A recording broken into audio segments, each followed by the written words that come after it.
Así es, amigos cibernautas, y bueno, tenemos aquí la grata presencia del maestro Sergio Berloisky. Bueno, accedió con nosotros a tener esta plática, maestro. Pues muchas gracias por estar aquí con nosotros. Gracias a usted. ¿Cómo ve el panorama de la música contemporánea actualmente en el país? ¿En el país? ¿En qué aspecto? La parte del intérprete, la parte del creador, la parte del público. Son tres cosas distintas. Primeramente la parte del creador. La parte del creador siempre es muy interesante. Tenemos grandes compositores en México. Compositores que ya desde la primera gran generación de compositores formados en México a principios del siglo XX, después el gran taller de Carlos Chávez y su generación nacionalista, después viene la generación de Mario Lavista, y ahora de alguna forma los alumnos de Mario Lavista o los compositores que tienen la edad de la gente formada por Mario Lavista. Es una cuarta generación de compositores mexicanos. La música de los compositores mexicanos no se toca suficiente en México, pero buenas noticias, muchos compositores de este país se toca su música en el extranjero, se toca de una forma más o menos regular. Entonces podemos hablar de que hay un quehacer y hay una cantidad muy respetable de compositores bien formados en México. Eso es buena noticia. La mala noticia, no se logra de ninguna forma un color mexicano o una característica mexicana, es un tutti frutti de todas las tendencias. Hay unos que quieren evocar más una actitud nacionalista, otros quieren irse más hacia una cuestión más abstracta. En realidad hay de todos los colores y sabores de compositores mexicanos. Si el panorama de los compositores mexicanos en la música contemporánea es bueno, hay una falla, digamos, en la programación de las orquestas. Son pocas las orquestas que programan compositores mexicanos, son pocas las orquestas que estrenan obras mexicanas. ¿Cómo ve esa parte de la Pues eso es culpa de los intérpretes, que es la otra parte. La música, a diferencia de la pintura, que pinto y ya, y claro, va a depender de las galerías y de la disposición de poder ver los cuadros, pero independientemente de que mi música me la puedan programar, necesita ver la voluntad del intérprete. El intérprete es el que hace que lo que yo compongo se traduzca en sonidos, en algo concreto, y hay poca voluntad porque los intérpretes, pues hay un problema muy grande hay una crisis con respecto a los músicos en México. Por un lado, los grandes problemas económicos, sociales del país ha repercutido negativamente y le ha pegado a algunas orquestas en México. Por otro lado, la formación de los músicos en México en muchos aspectos es demasiado clásica en el conservatorio, y no se está buscando de que, aparte de tocar a los grandes compositores, que es básico, darse cuenta que vivimos en una época en la cual hay ya notables compositores mexicanos y que hay que promover la música de nuestros contemporáneos, que es muy importante, y hay música muy bien hecha, muy buena, que vale la pena que se toque. Y en tercer lugar, el público. Un público mal educado que quiere reconocer y no conocer cosas nuevas. Es el peor tipo de público que hay, porque es un público conservador que nada más quiere reconocer las 10 que se sabe. Carmina Burana, la novena de Beethoven, lo que ayer hablábamos, era la gente que le gusta la ópera. La gente que le gusta la ópera se sabe 5, por Dios, hay 50,000.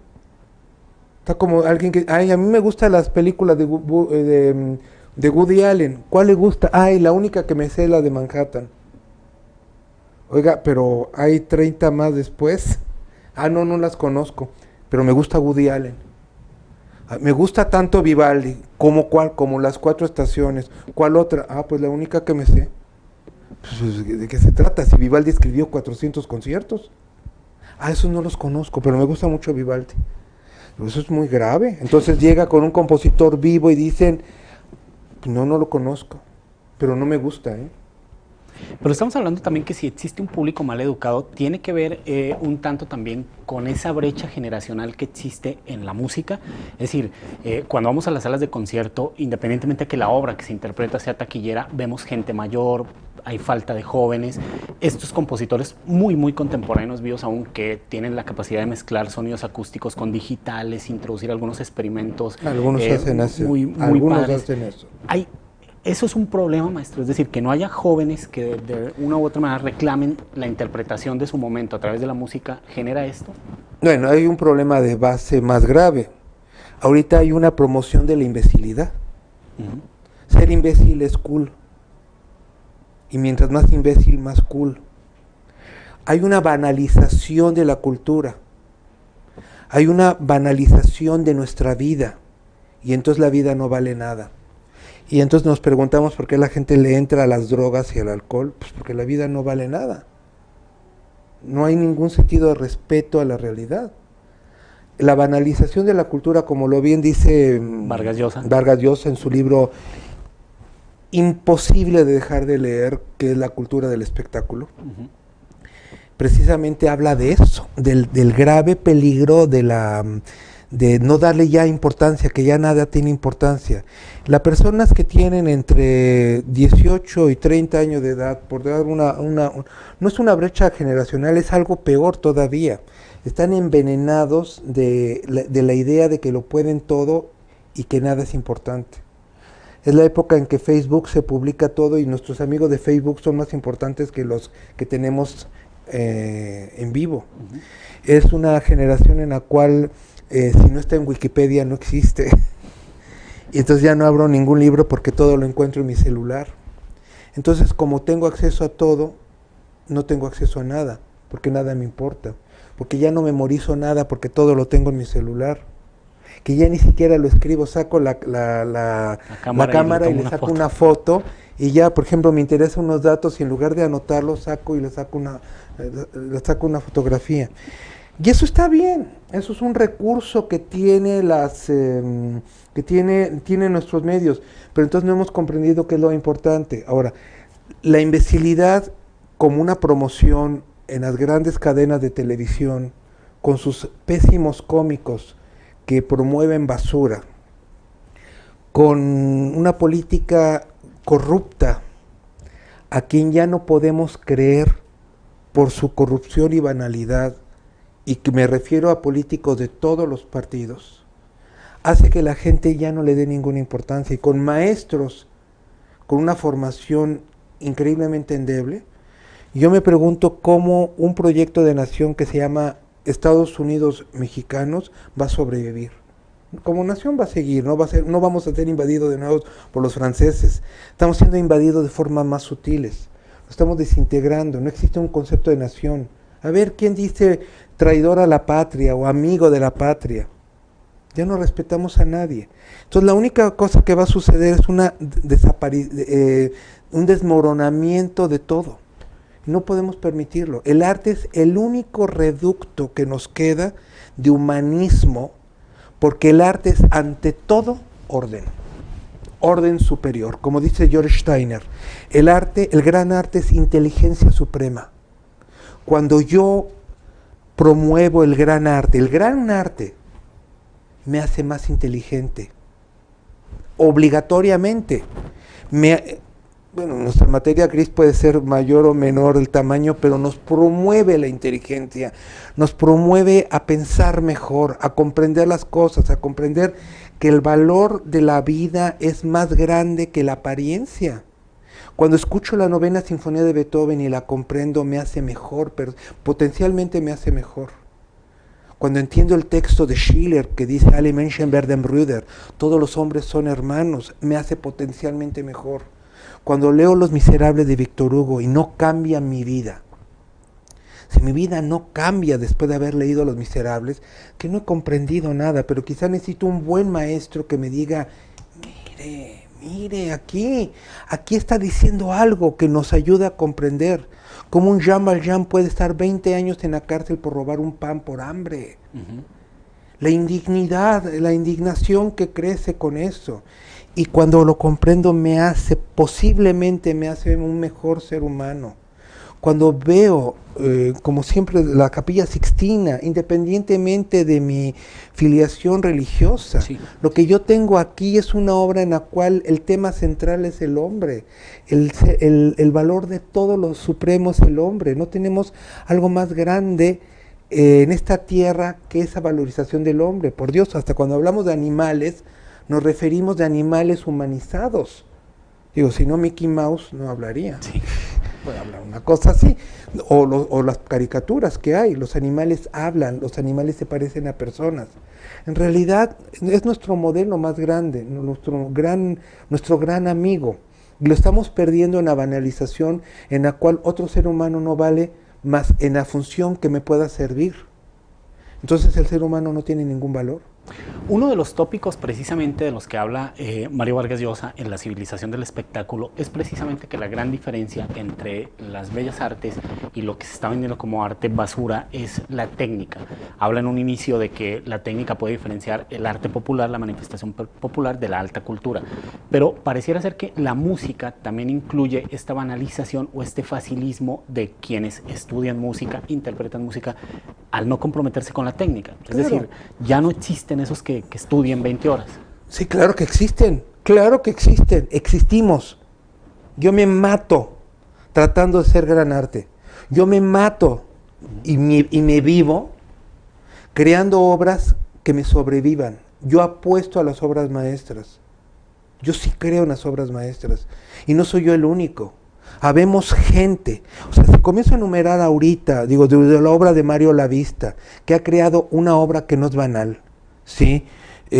Coral, Márquez, nos han legado... Moncayo incluso. Bueno, estoy hablando de gente o viva, o por ejemplo en el caso de Daniel Catán, recientemente fallecida, gente contemporánea, gente que hemos conocido. No me voy a Chávez Revueltas, porque entonces me voy a tener que ir con Ricardo Castro y me voy a tener que ir con Melicio Morales, ¿no? O con Sor Juana. Yo hablo de cosas que podemos... O los Revueltas que aquí son tan... Bueno, ni hablar, digo, y gente que apuesta, que no es ningún tonto. Román Revueltas, el director de la Orquesta Sinfónica de Aguascalientes, sí, es un hombre que tiene una columna en el periódico. Sí.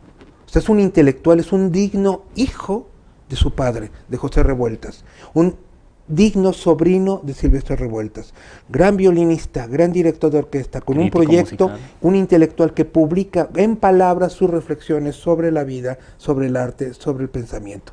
Entonces el arte es pensamiento superior, como dice George Steiner. El arte nos da la sensación de que lo que está ahí está completo.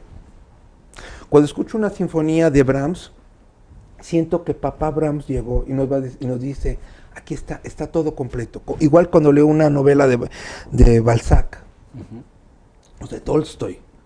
O sea, me da la sensación de que ahí está todo. Y no existe nada, son páginas con tinta.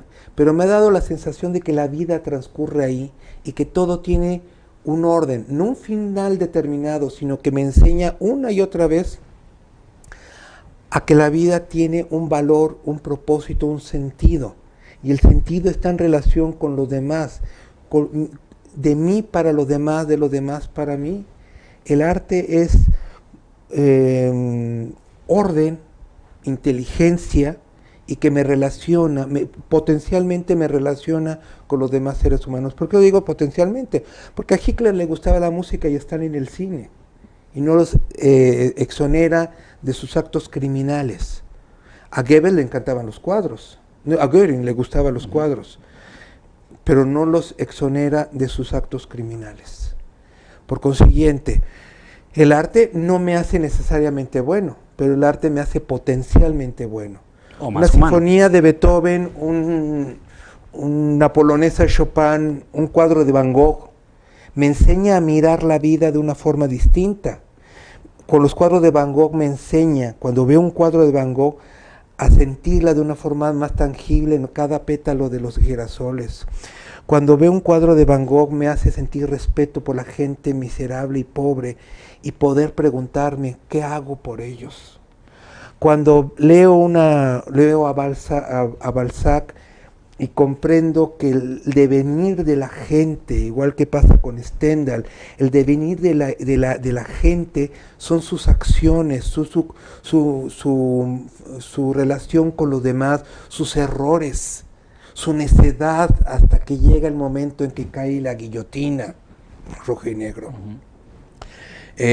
Cuando escucho una sinfonía de Beethoven, me hace sentir que el ser humano vale la pena, la aventura humana vale la pena que continúe en esta tierra.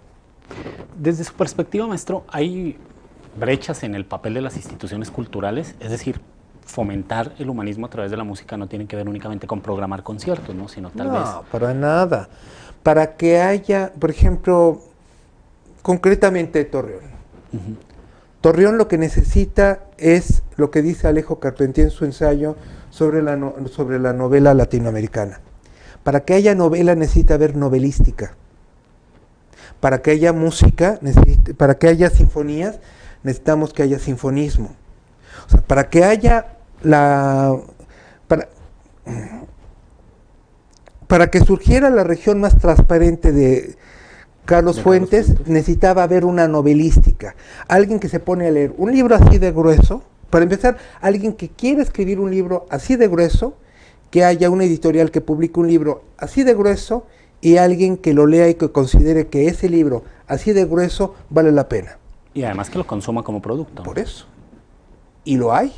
México llega a la madurez de poder producir escritores,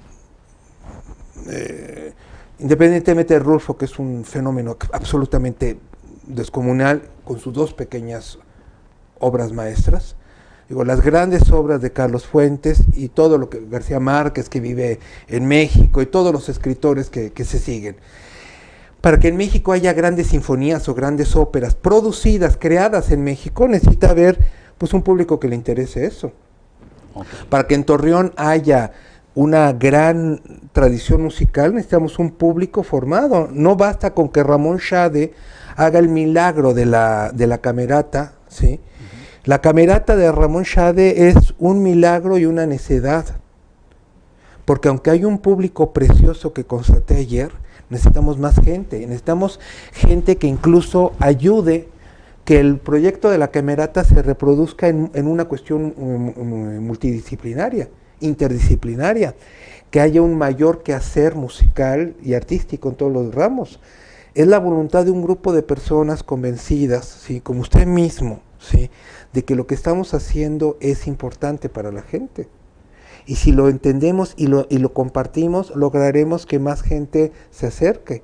O sea, necesita haber novelística, sinfonismo, galerismo en Torreón para que se vuelva una ciudad cultural, que no sea la voluntad de unos cuantos necios, enamorados, hechizados, que creemos que lo que estamos haciendo es importante, sino convencer a la gente que es rescatar al ser humano a través de su mejor valor, el arte, no la diversión, no el show, no lo que hacen los escenarios. El espectáculo no redime a la gente, nos hace sentir bien un ratito. Luis Miguel hace sentir de bonito, y como está guapito, como también Shakira, y para todos los gustos, entonces uno se queda así babeando por gente bonita, que dice siempre las mismas cosas, porque a todo el mundo le gusta que le digan cosas bonitas, ¿no? Digo, las mujeres se derriten por los chamacos aquellos, los caballeros nos derretimos por algunas chamacas que además mueven la colita y uno se siente feliz y hechizado. Pero eso no es arte. El arte son abismos. El arte me lleva desde la dulzura al terror. Cuando leo, no sé. A Cioran, por ejemplo. Bueno, Cioran, estaba pensando en Cioran, pero Cioran no es un gran escritor. Es un notable pensador. Estoy pensando en un novelista que me lleve de los abismos de Cioran. Amos Oz. Amos Oz, el gran escritor israelí, me lleva desde la vida cotidiana, anónima, a los abismos de la desesperación. De la soledad, del infierno, del amor. Así es, porque la vida cotidiana, en cada hogar hay un infierno y un paraíso. Y Amos Oz en sus obras nos enseña eso. Nos muestra que la vida cotidiana no es tan cotidiana si uno quiere verla con lupa. Entonces, pues finalmente para que en Torreón exista una necesidad, tenemos la infraestructura. Digo, el teatro que ayer vi es un teatro de una belleza indiscutible. Es un teatro además con una acústica espléndida. Prácticamente no necesitaba micrófono para hablar ante todo el público que estaba. Soberbio, qué cosa más hermosa. Y la belleza del teatro, ¿no? Es una mezcla, un eclecticismo muy llamativo, porque es un teatro de los años 20, 30. Sí, tiene 82 años. 82 años tiene precisamente. Bueno, pero no es Art Deco. Sí, no. Y sin embargo tiene sus atismos de Art Deco con elementos entre moriscos y Art Deco, Art Nouveau. Es un melisma y un derroche de imaginación. Con una mitología hindú y con una serie de cosas. Con algo medio prehispánico. Uno dice, qué cosas más lindas, qué teatro más extraordinario. Pero pues es lo que necesitamos. Necesitamos que México sepa que se hace esto. Necesita un programa cultural porque lo que no pasa en México Tenochtitlan no pasó en el resto del país. Es uno de los problemas que tiene la provincia. ¿Cómo ve, maestro, estos pasos, por ejemplo, de la ópera, que se pueda transmitir las funciones en el Teatro Isauro Martínez, que se invite un conferencista, que se hagan foros de reflexión? Bueno, sí, como principio está bien, pero si eso es lo que nos vamos a acostumbrar a tener en Torreón cada semana, no sirve de nada. La música hay que hacerla en vivo. El teatro hay que hacerlo en vivo, los cuadros hay que verlos en vivo. Hasta que no tengo un Van Gogh enfrente de mis ojos, que veo que Van Gogh pinta con carga de pintura. ¿Ha visto un cuadro de Van Gogh de cerca? Sí. Sí. ¿Qué tal? ¿Ha visto las plastas de pintura? Ese hombre se arrancaba las venas y las metía ahí. Una reproducción de Van Gogh no me va a dar la impresión. Hasta que no veo un cuadro de Van Gogh, no he visto un cuadro de Van Gogh. Pero hay que traer un cuadro de Van Gogh. O sea, hasta que en Torreón dejemos de ver reproducciones en póster de las girasoles de Van Gogh y veamos un auténtico cuadro de Van Gogh, entonces va a entender todo. O hablando de un caso, o cuando vemos los cuadros de Monet o de diferentes pintores, hasta que los tenemos físicamente. Pero para traer esas cosas maravillosas, necesita haber un galerismo, que haya un concepto de cultura, curadores que nos permitan traer esas cosas. Yo les puedo hablar de las sinfonías de Beethoven, pero hasta que no se hagan todas en un ciclo, por ejemplo, que haya un público preparado para escucharlo. ¿Para qué traemos las funciones del Met y que los pantallas gigantes de las óperas de Met? Maravilloso, hay que hacer ópera en Torreón. La música es en vivo, todo lo demás son fotografías, son películas. Maestro, ¿qué papel, bueno, usted ha obtenido el Premio Nacional de Periodismo, ha tenido una importante participación en medios de comunicación nacionales. ¿Qué papel ve en los medios de comunicación respecto a ese puente que se puede entablar entre los productos culturales y el público? Pues un periodismo inteligente es el que permite, por ejemplo, usted me está haciendo puras preguntas inteligentes. Muchas gracias. De nada, debo de decirlo. Todo el tiempo me he estado haciendo puntuales preguntas que vienen de alguien que está preparado. Pero ¿qué pasa con alguien que tiene una formación, que estudió en una universidad periodismo o comunicación? Yo tengo 36 años dando clase, de los cuales 22 como maestro universitario. Es curioso, tengo Premio Nacional de Periodismo, y en mi vida he tomado una clase de periodismo, ni de comunicación. Es más, todo eso lo fui aprendiendo a galope. Ha escrito más de 2,000 artículos, ensayos. Tengo más de 1,000 artículos publicados en 12 países, porque para explicarme la música comencé a escribirla. Y de repente me invitan que tenga un programa de radio, y como no había productor, yo mismo lo produje. Igual cuando comencé a dar clases, no había maestro de música en la secundaria, yo ya daba conciertos, entonces le comencé a dar clase a mis compañeros, que no sabían si tratarme como alumno o como maestro. Era un ser que era un poco como aguas, es maestro y es alumno. Pero así ha sido mi vida, porque es una necesidad de compartir las cosas. Porque afortunadamente tengo esa capacidad, pero la uso. Ahora, una persona de los medios de comunicación necesita una cultura. Uno de los mayores índices de alcoholismo en carreras que hay a nivel mundial es el periodismo. Y pues es lógico que la gente caiga en el periodismo. Sí, lo digo aquí. Y no lo digo porque alguno de ustedes lo hagan, sino porque lo que yo digo, aquí estamos rodeados. Obviamente en la cámara, estimado amigos que nos están viendo desde acá, no estamos solo los dos. Está atrás, hay un equipo de jóvenes que han estudiado periodismo o comunicación, y lo que yo he dicho a mis alumnos de periodismo de comunicación es que el periodista es el ser más miserable cuando ha entrevistado a Gorbachev o al Dalai Lama o a Putin, pero ellos no son Putin, ni el Dalai Lama, ni Obama o cualquier personaje. Son solamente un tubo de conducto que lleva la información de un gran hombre a los medios. ¿Y en qué termina? En una botella. ¿Por qué? Porque entonces uno está vacío. Pero cuando la persona que me entrevista, como es su caso, y esto que queda muy claro, porque yo mismo he estado en su papel, yo mismo he entrevistado a estas personas, a Putin no, pero a Gorbachev o al Dalai Lama, y es fascinante cuando uno tiene una formación cultural y se vuelve una conversación. Entonces uno no termina sintiéndose vacío, sino que uno tuvo una conversación con un hombre de cultura, claro, vamos a decir, entrevistar a un gran personaje de Estado, un gran estadista, pero uno mismo fue un interlocutor, no fue alguien que está tomando nota y uno no sabe nada. Entonces yo creo que el papel del locutor, de los medios de comunicación, si están bien formados, que tienen una idea, son realmente la gente que ayuda, como los maestros, a que haya ese nexo entre el público y el artista. Incluso a seducir. ¿Incluso qué? A seducir.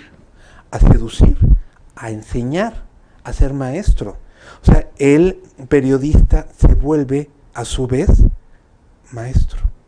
Y es muy bueno. Maestro Sergio Berloes, para finalizar me gustaría preguntarle cómo ve la ópera, cómo ve el público para la ópera. ¿En qué momento la ópera se vuelve tan elitista que empieza a haber una barrera en los teatros que deja de ser esa manifestación teatral popular que comunicaba a la gente? La ópera nació como un acto elitista por más de un sentido. Lo creó la Camerata Bardi como un rescate del teatro griego.